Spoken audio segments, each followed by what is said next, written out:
तो आज हम पढ़ेंगे पीएच स्केल यानी कि पीएच मापक्रम।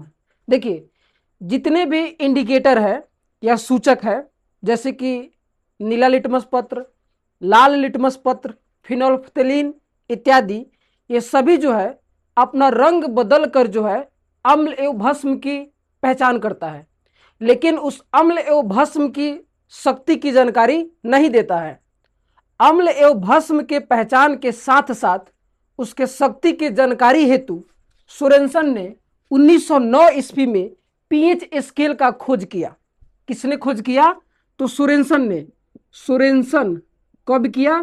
तो सोरेनसन 1909 ईस्वी में जो है 1909 ईस्वी में जो है पीएच स्केल का खोज किया। जो पीएच स्केल अम्ल एवं भस्म की पहचान तो करता ही करता है, साथ में उसके शक्ति की भी जानकारी देता है। उसके बाद में पीएच का मतलब होता क्या है? पीएच का मतलब होता है पावर ऑफ हाइड्रोजन। क्या होता है? पावर ऑफ हाइड्रोजन आयन या पोटेंज ऑफ हाइड्रोजन आयन। क्या होता है? पोटेंज ऑफ हाइड्रोजन आयन। पीएच का मतलब क्या होता है? पावर ऑफ हाइड्रोजन आयन या पोटेंज ऑफ हाइड्रोजन आयन। पीएच का वैल्यू क्या होता है? पीएच वैल्यू बराबर क्या होता है? तो पीएच वैल्यू बराबर होता है माइनस लॉग हाइड्रोजन आयन की सांद्रता। क्या होता है? माइनस लॉग हाइड्रोजन आयन की सांद्रता। देखिए, ये जो पीएच स्केल जो है सिर्फ जलीय विलयन में काम करता है। किस विलयन में काम करता है पीएच स्केल? तो जलीय विलयन में। कहने का मतलब ये है कि यदि ठोस हो या गैस हो तो उसमें ये पीएच स्केल काम नहीं करेगा। अगर कोई पदार्थ जलीय विलयन है तो उसी में ये पीएच स्केल जो है कार्य करेगा। ठीक है। पीएच स्केल किसी अम्ल या भस्म की पहचान जो है हाइड्रोजन आयन की सांद्रता के आधार पर करता है। किसके आधार पर? तो हाइड्रोजन आयन की सांद्रता के आधार पर। तो आइए अब हम पढ़ते हैं कि ये पीएच स्केल जो है ये काम कैसे करता है। पीएच स्केल काम कैसे करता है? तो हम सबसे पहले लेंगे शुद्ध जल। सबसे पहले क्या लेंगे? शुद्ध जल। शुद्ध जल की बात करें तो ये उदासीन होता है। क्या होता है? उदासीन। उदासीन क्यों होता है? तो उदासीन ये इसलिए होता है क्योंकि शुद्ध जल में जितना हाइड्रोजन आयन होते हैं उतना ही जो है हाइड्रोक्सिल आयन होते हैं। जितना हाइड्रोजन आयन होते हैं उतना ही हाइड्रोक्सिल आयन होते हैं।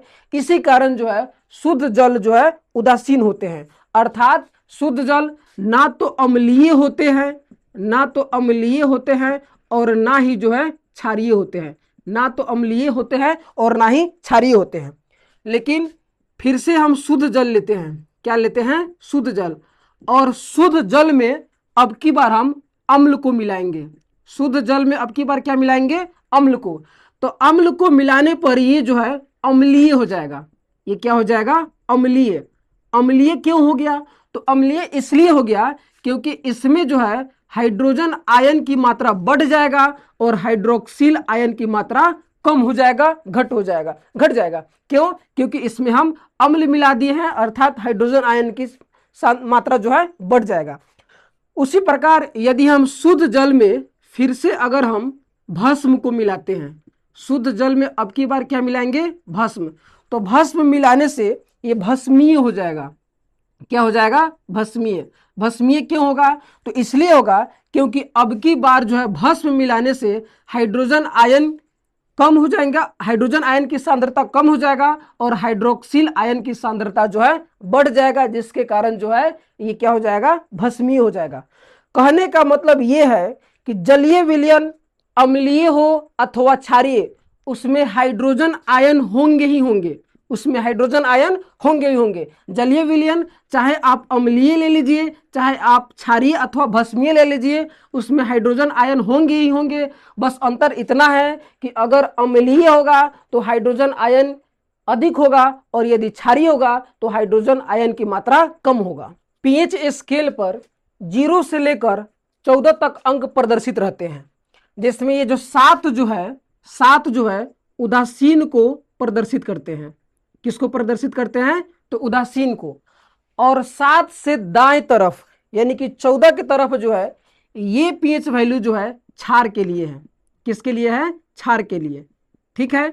और 7 से बाएं, 7 से बाएं यानी कि 7 से 0 की तरफ जैसे बढ़िएगा तो इधर जो है अम्ल के लिए है, अर्थात जो है ये अम्ल को प्रदर्शित करता है। किसको प्रदर्शित करता है? अम्ल को प्रदर्शित करता है। देखिए 7 से अगर हम आगे जाएंगे तो इधर दुर्बल क्षार, इधर जो है दुर्बल क्षार को प्रदर्शित करेगा। लेकिन जैसे हम 11 से पार जाएंगे और 14 की तरफ जाएंगे तो ये जो है प्रबल क्षार को प्रदर्शित करता है। कौन से क्षार को? प्रबल क्षार को प्रदर्शित करता है। और इधर 7 के करीब जो है दुर्बल क्षार को प्रदर्शित करेगा। कौन से क्षार को? दुर्बल क्षार को प्रदर्शित करेगा। लेकिन 14 जो है पीएच स्केल पर जो 14 को जो मान जो है सर्वाधिक क्षारीयता को प्रदर्शित करता है। ये किसको प्रदर्शित करता है? तो सर्वाधिक क्षारीयता को। यानी कि किसी भी जलीय विलयन में पीएच स्केल को डुबाएंगे और उसका मान 14 आएगा तो वो जलीय विलयन सर्वाधिक क्षारीयता है। उसी प्रकार 7 से बाएं तरफ जैसे हम आएंगे, 7 से बाएं तरफ जैसे बढ़ेंगे तो ये अम्ल के लिए है और इधर जो है दुर्बल अम्ल को प्रदर्शित करता है। कौन से अम्ल को? दुर्बल अम्ल को। लेकिन जैसे हम 4 से पार करेंगे और 3, 2, 1 के तरफ आएंगे तो इधर जो है प्रबल अम्ल को प्रदर्शित करता है। कौन से अम्ल को? प्रबल अम्ल को प्रदर्शित करता है। और सर्वाधिक अम्लीयता की बात करें तो सर्वाधिक अम्लीयता को ये 0 प्रदर्शित करता है। कौन प्रदर्शित करता है?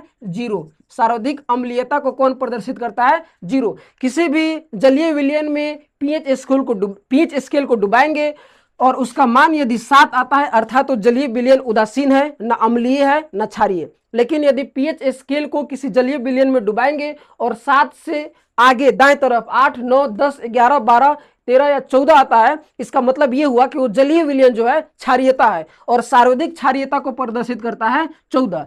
अगर किसी जलीय विलयन में पीएच स्केल को डुबाएंगे और 7 से कम 6, 5, 4, 3, 2, 1 आएगा, इसका मतलब ये है कि वो जलीय विलयन जो है अम्लीयता है, अम्लीय है।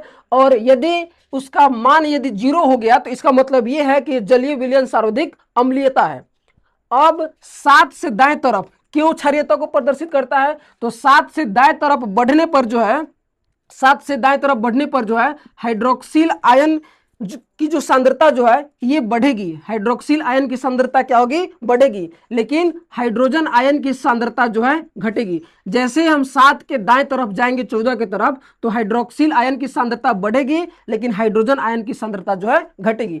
लेकिन 7 से यदि हम बाएं तरफ आते हैं तो होता है इसमें यह है कि हाइड्रोजन आयन की सांद्रता बढ़ती है, हाइड्रोजन आयन की सांद्रता बढ़ती है और हाइड्रोक्सिल आयन की सांद्रता जो है घटती है। और सर्वाधिक हाइड्रोजन आयन की बात करें तो 0 को प्रदर्शित करता है और सर्वाधिक हाइड्रोक्सिल आयन की बात करें तो वो जो है 14 को प्रदर्शित करता है। ठीक है।